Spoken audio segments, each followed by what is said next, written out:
I'm sure you've heard the news. But do you know what really caused that airplane crash? Let's dig in. Sometimes it's a big storm that shakes the plane. Other times, it's a teeny tiny piece of the plane that stops working. Pilots train super hard to handle these problems, but sometimes things just go wrong. Like in 2009, when a bird flew into both engines of a plane. The pilot had to land it in a river. Crazy, right? And sometimes it's even down to human errors, like forgetting to check the fuel levels.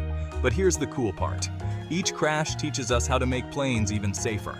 So next time you see a plane, remember, there's a whole team making sure it flies safely. Talk about teamwork up in the sky. Stay curious and keep wondering.